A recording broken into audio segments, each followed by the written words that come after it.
Here we're going to be looking at box and whisker plots to compare data sets. So we're going to review these 4 questions and see what you got to do to think about these problems. Question A says, which athlete went on more rides longer than 33 miles? If the question is asking you about which one has more when you're comparing the two box and whiskers plots, you have to think about the box and whiskers plots in terms of percentages. And here's what I mean. Right now, it's broken up into like 4 sections. So like from here to here is one section. From here to here is another section. From here to here is another section. And then all the way from here to here is another section. So those are my 4 sections. And if you recall, this point here in the middle, this right here is the median. That means that is the middle number, which also means that 50%, so it splits up, like if you consider all your data as 100%, it splits it up into 2 parts. 50% is going to be below this mark here, and then 50% is going to be above that mark. If you look at this other point, this is the middle of the lower half, and that cuts it in half again, which means that basically this black section here is 25%. The red section here is another 25%, right? That makes up the lower half, which is the 50% I marked earlier. And then this blue section is another 25%. And then the green section is another 25%. So altogether, that's 100%. So when they ask you, like in question A, which one has more rides longer than 33 miles, we're going to think about the percentages. So like athlete A, I look for the number 33, which is 1, 2, 3, right here. This is 33. So if I just imagine a line going up here, I can see that only about, like from here to here, that's what's marked. Only about 25%. So for athlete A, about 25% of the rides fall above 33. And then for athlete B, if I were to mark these, you can see that above the line 33, it's about, don't forget, this is 25% here. This is another 25%. And then we have part of the third section in the middle. Don't forget that this is section 1. This is section 2. So remember, that's 50% so far. This is my third section. And then this is my fourth section. So you can see that I have 2 sections clearly above 33. And part of the second section, the red section, is above 33 also. But I know that at least, it's definitely at least 50% and a little more. How much exactly, I'm not sure. I'm just going to say that it's, even though it doesn't matter, it could be 60%, a little bit more, 70%.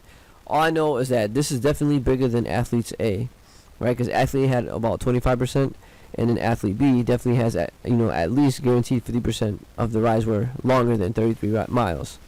Therefore, for the athlete, for question A would be athlete B had more rides longer than 33.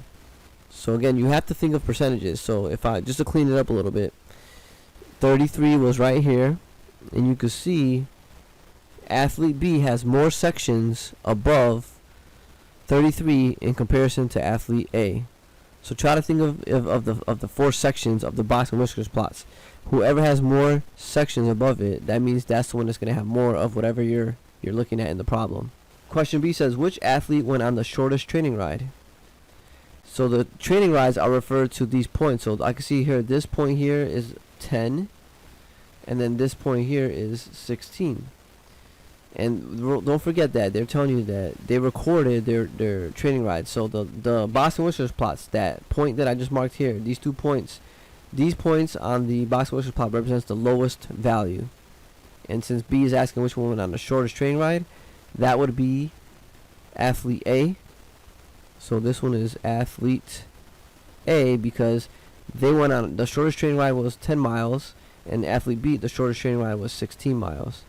So be careful with question B, because some people may think that we're just talking about the shorter box and whiskers plot. They may think that it's, this from here to here, it looks pretty short. When you compare that to this one here, you can see that the green one looks much longer. But they're not necessarily saying the shortness of that. That's more about the range. So be careful with that question. Question C says, which athlete had a greater median distance? So the median, don't forget, is this line right here. So that's the median for A, which is, if I look all the way down here, that's 27. and then this is the median for athlete B, and that one is 35. So which one had a greater median distance? That would be athlete B for that one. And then the last question, question D, says which athlete had distances with a larger interquartile range? So the interquartile range is the distance from here to here. So those are the interquartiles. And then I compare that one to this one here for athlete B.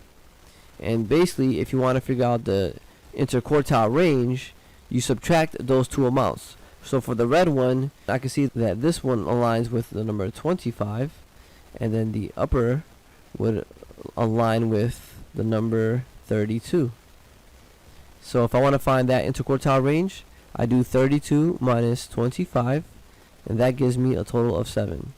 So for athlete B, I can see that this one aligns with 30, and then over here the upper one is 37. So I will take those two values and subtract them. So 37 minus 30 gives me a total of 7, and I can see that they have the same exact value. Therefore, these two are equal, so they are the same for athlete A and athlete B.